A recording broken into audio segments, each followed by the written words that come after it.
Hemos tenido que observar cómo han perdido la vida en circunstancias muy duras, con una crueldad que realmente nos pondría a definir que hemos naturalizado la violencia como sociedad paceña. En ese sentido, la Defensoría del Pueblo sobre todo y la representación se han marcado en algunos aspectos que están vinculados a trabajar, y el gran reto también del 2015 es trabajar en la sensibilización, el cambio de actitudes, la recuperación de principios y valores que permitan de alguna manera proteger, respetar los derechos de infantes, niñas, niños, adolescentes, mujeres y adultos mayores que se constituyen en la población más vulnerable.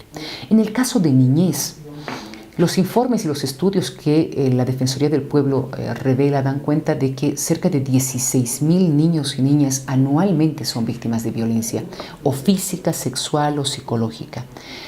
Pero después de ejercido el hecho de violencia, hay una pared mucho más dura que deben enfrentar las víctimas, que es el hecho de ir a denunciar en sí misma la vulneración o el delito.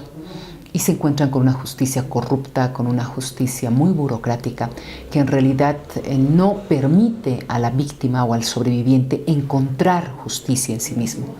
Más bien lo somete a un proceso de revictimización. Y estos casos quedan en la impunidad. De estos 16,000 casos que se generan anualmente, solo el 0,04% llegan a tener sentencia. Eso significa que de cada 1,000, solo 4. Hemos observado con la situación del niño Alexander acá en La Paz, lo que viven en los centros de acogida los niños en situación de abandono. Por supuesto, en Bolivia existen más de 30,000 niños y niñas en situación de abandono, en diferentes hogares de todo el país. Entonces, la propuesta es clarísima en este tema después de haber realizado verificaciones defensoriales en La Paz a 17 hogares. La propuesta es trabajar en una restitución de los derechos en el marco de salud, en el marco de atención, por supuesto, psicológica, restitución de los derechos. Pero además esto acompañado definitivamente con profesionales expertos en la temática, profesionales que conozcan sobre estos aspectos de restitución de derechos. Y 2, tiene que trabajarse en una política de manera urgente, en una política estructural en las casas de acogida. La otra de las poblaciones que hemos visto con mucha preocupación, por supuesto como Defensoría del Pueblo y con indignación, es definitivamente de las mujeres. Se han registrado 106 casos de hechos de feminicidio. Uno de los porcentajes de una de las ciudades con mayores niveles es La Paz, antecedida por Cochabamba. Sin embargo, estos hechos también quedan en la impunidad y es la otra preocupación que se tiene. Hasta este momento solo 3 hechos de feminicidio de los 106 han sido sancionados. Los adultos mayores se constituyen en una población altamente vulnerable. Últimamente han sido víctimas de despojo, de abandono, de expulsión de sus propios bienes, sobre todo en el área rural donde aún se exige, en el campo, por ejemplo, o en las áreas dispersas, donde aún se exige que cumplan la función económica social o la función social con la comunidad. Y ya a los 60, 70 u 80 años es imposible el que los adultos mayores puedan cumplir con esta función. Entonces son expulsados de sus tierras, son expulsados del espacio donde nacieron y crecieron. Es otra de las poblaciones que, por supuesto, preocupa a la Defensoría del Pueblo. ¿Cuántos casos de esos se han registrado? En realidad, la Defensoría del Pueblo y la representación ha registrado hasta este momento 5,436 casos a lo largo del año. La mayoría de estos casos están vinculados a los hechos de violencia hacia mujeres, hacia niños y niñas y adultos mayores. Esas son las 3 poblaciones. Y los derechos más vulnerados están entre el derecho a la integridad, a la vida, a la integridad física y psicológica, a la educación, a los derechos laborales. Son los derechos más vulnerables. Y las instituciones más vulneradoras o las instituciones que tienen mayor cantidad de denuncias, por supuesto, están vinculados al sistema educativo, desde direcciones distritales de educación, Ministerio de Educación, la policía y todo el aparato judicial, en el que está, por supuesto, el Ministerio Público y los tribunales departamentales de justicia. ¿Cuántos casos de expulsión de personas adultas mayores hay? En realidad, el número de personas adultas mayores, los casos que han sido registrados en la representación departamental La Paz durante la gestión 2013, en todo el país, ascienden a 3.243 hechos. 3.243 adultos mayores en algún momento han sido víctimas de una serie de hechos, como, por ejemplo, la expulsión, el abandono, el despojo de sus tierras en todo el país. Sin embargo, la mayoría de estos está relacionado, 1.391, por su condición de edad, es decir, por su condición de adulto o adulto mayor. Entonces, definitivamente este es un aspecto que nos llama la atención y nos preocupa. En cuanto a los feminicidios, se han aprobado varias leyes. Está el Código Penal, que también incluye la muerte de una persona como asesinato u homicidio. ¿Qué está sucediendo? ¿No se está cumpliendo la ley? ¿El problema es con la justicia o el tema de falta de información? Es en realidad un problema estructural. La sociedad ha naturalizado los hechos de violencia. Pero lo que más preocupa es que lamentablemente durante este tiempo se han observado hechos cada vez más crueles de violencia hacia las mujeres. Evidentemente Bolivia tiene una de las normativas de más avanzada en torno a protección de derechos. Cerca de 90 artículos en la Constitución Política del Estado hacen referencia a los derechos individuales y colectivos. Tenemos una ley 348, un decreto reglamentario que permite de alguna manera y que daría paso a trabajar en procesos de protección. Sin embargo, ninguna de las 3 etapas en las que está vinculado un hecho de violencia se objetivizan en lo real. Por ejemplo, prevención. No existen políticas claras de prevención y la prevención no está enmarcada única y exclusivamente en autoridades del Estado, que deben dar presupuesto, que deben hacer las estrategias y las políticas. En sí misma la prevención está vinculada a nosotros, a los ciudadanos y ciudadanas, quienes estamos generando hechos de violencia, quienes estamos naturalizando estos hechos y quienes los estamos cometiendo. Entonces, si el Estado pone toda una estructura legal que beneficie los derechos de las mujeres, y si esto no se cumple, pues es simplemente papel. La otra etapa está prevención, restitución, es un nivel que no se trabaja igual. Restitución de derechos. ¿Qué dice la ley 348? Por ejemplo, en el caso de las mujeres, hace referencia a que se va a desarrollar la construcción, o se va a construir las casas de acogida. Pero la pregunta es allí, ¿la construcción de las casas de acogida va a solucionar el problema de violencia en nuestro país? ¿Queremos ver casas de acogida llenas de mujeres víctimas de violencia o queremos ver casas de acogida sin ninguna víctima de violencia? Un elemento. 2. La restitución de los derechos significa que la sobreviviente o víctima de violencia se haya sometido a terapias junto a los niños, sea protegida por el Estado, pero además se garantice su derecho a la vida. Y no existe posibilidad alguna en nuestro país de garantizar ello. La ley 348 habla también de los victimadores, y en este caso de los hombres que ejercen violencia. Y dice que todo hombre que ejerce violencia deberá ser sometido a terapias de rehabilitación.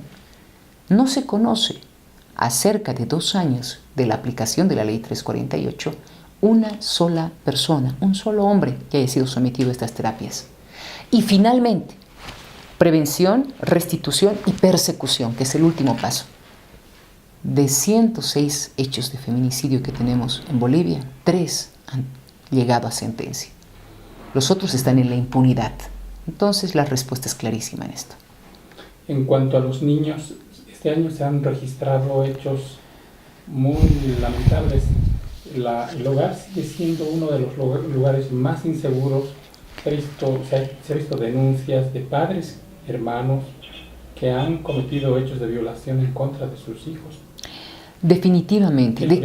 De cada 10 niños y niñas que han sido víctimas de violencia física, psicológica, sexual, 7 han vivido esta violencia dentro del hogar. El hogar se ha convertido de un entorno de protección, de amor, de resguardo, a un espacio de riesgo para los propios niños. Las personas que tendríamos que garantizar esa protección hacia los niños y niñas, nos estamos convirtiendo en personas que estamos poniendo en riesgo su vida. Hemos observado casos, hemos intervenido en algunos casos de manera inmediata, por ejemplo, en aquellos en los que se han suscitado en el área rural y que no le damos la debida importancia. La aprobación del nuevo código niña, niño, adolescente, que creíamos que también iba a resolver la problemática, no ha coadyuvado a esto. Nosotros resaltamos un nuevo código. Por supuesto, celebramos que haya una nueva normativa y específica de protección a los niños y niñas. Pero eso también en sí misma no se va a aplicar si no existe presupuesto, coordinación, voluntad política para que desde el Estado la niñez y la adolescencia sea una prioridad de atención inmediata. ¿Qué significa eso? Que dentro de las políticas nacionales debe estar transversalizados los derechos de los niños. Que cada gobierno municipal tiene que darle presupuesto a las defensorías de la niñez y la adolescencia. En el departamento de La Paz tenemos 87 municipios, de los cuales solo 9 tienen defensorías de la niñez y la adolescencia. Es decir, ¿dónde está el ente protector de los niños y niñas? No existe. Entonces, en el área rural, como lo que ha sucedido con la niña de 4 años en Santa Ana de Mocetén, en los Yungas de La Paz, una niña de 4 años que ha sido encontrada sin vida después de haber sido vejada sexualmente. Este hecho, que presuntamente fue cometido por un adolescente de 15 años. La población, cansada de esperar justicia y de buscar justicia, retuvo al adolescente durante cerca de 5 días. Nosotros, como Defensoría del Pueblo, tuvimos que ingresar hasta ese espacio para, de alguna manera, evitar que puedan matar al adolescente. Pero este adolescente, después de haber sido detenido por el Ministerio Público, transferido hasta el Centro de Rehabilitación de Calauma, hasta este momento, que ya han transcurrido cerca de 2 meses, no ha tenido una terapia de rehabilitación el adolescente. Es decir, los hechos de violencia contra niños y niñas, si es cometido por un adolescente o por otro niño, tiene que buscarse un nivel de reestructurar esta problemática y de buscar las raíces de la problemática en sí misma. Y no existe eso en nuestro país. A futuro habrá que pensarse en endurecer más las sanciones al margen de esas 3 etapas que ustedes manejan para la reinserción, la recuperación de una persona. Por ejemplo, se hablaba de la pena de muerte, lo cual va en contra de la Constitución, pero sin embargo, no sé si se podrá considerar una cadena perpetua o pensar en una posibilidad de incrementar, subir la pena máxima de 30 años a más años, ¿no es cierto? Creemos firmemente que de ninguna manera la solución a estas problemáticas son la pena de muerte o el incremento de las sanciones o el número de años de reclusión. Definitivamente no es la solución, no es la salida, no es la alternativa. La problemática está en nosotros y también depende de nosotros el revertir esta situación. Es decir, cuando existe un nivel de violencia y cuando estos hechos de violencia generan vulneraciones desde el Estado, desde las instancias que tienen que atender con prioridad, con oportunidad, con celeridad estos casos, estamos dándonos cuenta que el aparato estatal no cuenta con los mecanismos suficientes para garantizar los derechos de la población. Primer elemento. Segundo, ¿quiénes somos los que cometemos estos delitos y estas vulneraciones en muchos casos? O delitos que tienen en sí mismo también un hecho de vulneración. Nosotros, miembros de la sociedad. Y la solución no es la pena de muerte ni aumentar el año de penas. La solución está en la prevención, la lucha, si se quiere la apuesta, el reto es la prevención. Allí es donde debemos darle mayor importancia, mayor prioridad y mayor presupuesto. Solo y únicamente eso nos va a permitir alejar estos hechos. ¿Pero desde qué niveles? Educativo, salud, el tema laboral, la familia, que es elemental para prevenir estos hechos de violencia.